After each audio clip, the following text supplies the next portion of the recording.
Ahoj, c'est Raphaël pour une nouvelle vidéo. Aujourd'hui, on parle de stratégie. La vidéo va être un peu dense, mais je vais essayer d'accélérer mes dires. Allez, c'est parti. Donc pour l'année à venir, qu'est-ce que je prévois? Bien, j'ai déjà tout un programme, comme vous pouvez le voir à l'écran. L'année 2, bon, ça je vais encore laisser un peu de réflexion, mais en tout cas, ça se définit par différentes milestones. Donc je décompose l'année en différents mois, les résultats que je veux obtenir derrière, les événements auxquels je veux participer, le nombre de vidéos YouTube que j'aurai envie de réaliser. Pour ce mois-ci, je ne me la mets pas trop difficile, j'en mets 2, 3 et ensuite on évolue jusqu'à 4 et peut-être même 8 vidéos par mois. Ensuite, voyage, les différentes étapes où j'aimerais bien me trouver en tant que digital nomade. Ça, je le mets entre guillemets puisque ça peut changer du jour au lendemain. Si ça se trouve, dans un mois, une fois que je serai de retour en Belgique, j'aurai plus du tout envie de voyager, ou en tout cas pas de la même manière, de façon moins dense et plus sporadique, pour dire tout simplement de changer d'air. Alors comme vous pouvez le voir, les 6 prochains mois, c'est sans travail, puisque l'idée c'est de passer du temps uniquement à étudier. Donc au début, perspective, composition, storytelling, je vous mets les liens avec lesquels je compte étudier dans la description. Je compte participer à THU, Trojan Horse Was a Unicorn.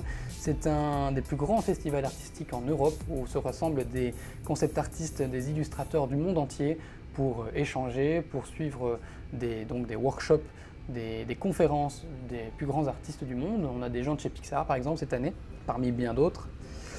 Donc ça va se passer à Malte, et donc ce sera déjà un premier voyage, ça va quand même durer plus ou moins 2 semaines.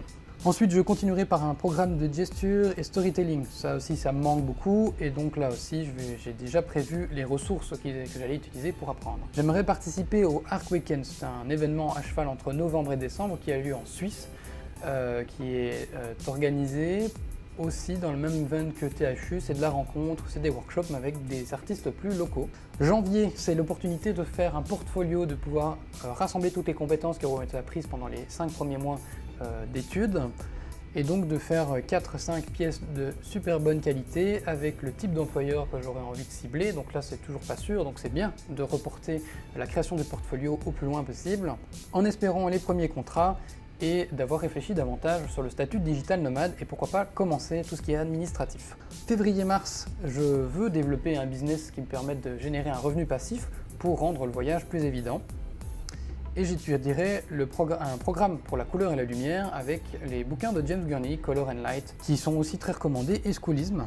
Donc là j'aimerais bien, si tout se passe dans cette direction-là, aller en Inde pour pouvoir me challenger encore davantage, puisque je sais que les conditions ne sont pas forcément plus simples, et qu'ici en Asie, bien du contraire, mais que les gens aussi sont également très chaleureux, que c'est une expérience tout simplement à faire. Avril-mai, je continue avec de l'anatomie de façon intensive cette fois-ci, puisque j'ai déjà une maîtrise correcte de l'anatomie, j'aimerais bien passer au gap supérieur, et puisque j'aurai appris la perspective derrière, plus en détail, je devrais pouvoir gagner un cran supplémentaire. Pour l'accompagner, il y aura de la gesture et du character design. Et donc là, ce mois-ci, en tout cas en mai, avril-mai, il y a l'IFCC. Donc là, c'est aussi un événement façon THU, mais qui a lieu en Croatie.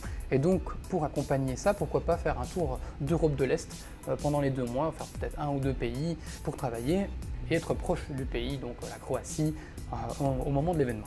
Enfin, juin et juillet, là ça va être 2 choses très différentes. On continue avec les valeurs et les couleurs, toujours Schoolism et James Gurney. J'augmente mon quota de YouTube le mois d'après. Et enfin au niveau du voyage, cette période-là, ce serait l'Asie du Sud-Est. Pourquoi pas revenir en Malaisie, parce que je m'y plais vraiment beaucoup, mais essayer de bouger un peu plus, ou en tout cas me retrouver à un endroit différent que celui-ci. Juillet, dernier mois que j'ai pour l'instant planifié, ce serait de concevoir un livre, ou en tout cas un projet. Pour l'instant j'ai mis livre, mais c'est pour mettre une parenthèse, un projet d'1 mois où je m'y focalise à 1000% et essayer pourquoi pas à terme de générer un revenu avec ce projet. Donc voilà, ça c'est un peu les plans. Année 2, c'est totalement flou pour l'instant, je sais juste qu'il y a l'événement Industry Workshop que j'aimerais vraiment voir, et toujours voyager en Europe de l'Est, pourquoi pas. Les voyages en Europe, ce serait pour revoir ma famille évidemment, et puis il y a aussi plein de choses à y faire. Alors au niveau des envies, j'ai aussi un petit peu réfléchi à ce que j'avais envie pour pouvoir construire cette grille. C'est tout simplement progresser, hein, à titre personnel. J'ai envie de voyager, j'ai envie de rencontrer d'autres artistes, ça c'est vraiment une donnée très dominante dans mes réflexions, j'ai envie de rencontrer du monde. J'aimerais créer un événement, moi aussi, de test de taille modeste, pas THU, etc. Ce serait un événement online, comme ça tout le monde peut participer, un petit peu comme les 48 heures de la bande dessinée, que vous connaissez peut-être. Et bien là, ce serait les 48 heures de l'illustration, j'en ai déjà parlé presque l'année dernière maintenant, et je serais très motivé de faire un événement physique en Belgique et donner toutes les clés pour pouvoir faire ça en ligne, tous ensemble. Ensuite, bien continuer à développer la chaîne YouTube, ça c'est aussi une de mes envies, passer au mode vidéo, ça c'est vraiment quelque chose que j'adore faire. J'aimerais créer donc mes propres projets, vivre de ces propres projets que je développerai, générer un revenu passif, ça c'est vraiment une clé pour pouvoir continuer et pouvoir faire plus de projets personnels, et ensuite pouvoir réaliser 1 à 2 illustrations par mois. Voilà, ça c'est le plan. En Asie du Sud-Est, il y a aussi le revenu minimum nécessaire qui serait de 650 €, soit il faudrait compter le double avec les taxes et compagnie pour pouvoir vivre en Asie du Sud-Est. Soit un montant qui n'est pas difficile à atteindre en tant qu'artiste. Après, un artiste qui fait un peu la fine bouche sur les contrats qu'il a envie de prendre, là c'est une autre histoire.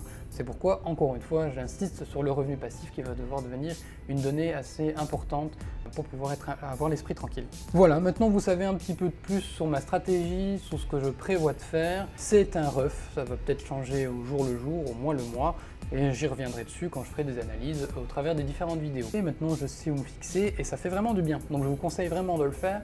Planifier et mettre les choses sur le papier, ça prend le temps, hein, ça m'a pris quand même une bonne journée de réflexion pour être sûr de ce que j'étais en train de noter, mais ça me permet de chaque matin me lever et d'avoir un objectif à atteindre, et ça fait vraiment du bien. Ça permet vraiment de se dire, dans un an je peux y arriver quoi.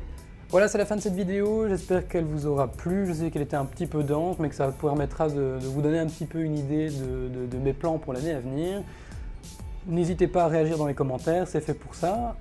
Aujourd'hui, petit sujet du jour, si vous pouviez me partager des artistes qui ressemblent à ce que je suis en train de vous montrer à l'écran, donc comme Max Grec, c'est vraiment un artiste que j'adore et j'aimerais vraiment aller de plus en plus vers cette direction, c'est quelque chose qui me stimule beaucoup. J'ai voulu longtemps faire du réalisme, mais maintenant j'ai envie de faire des trucs beaucoup plus funky, avec des belles couleurs, etc. Donc voilà, ça se passe dans les commentaires. Pour l'heure, je vous invite toujours à vous abonner à la chaîne YouTube, peut-être même partager cette vidéo, mettre un petit pouce like, vous abonner sur les réseaux sociaux, enfin bref, ce que tous les youtubeurs réquisitionnent un petit peu, mais en même temps c'est notre manière de vivre et notre manière de grandir et aussi de la motivation. Je vous dis à très bientôt pour la prochaine vidéo qui doit arriver normalement donc la semaine prochaine et peut-être une surprise entre les deux, mais je ne vous en dis pas plus. Allez, salut hein.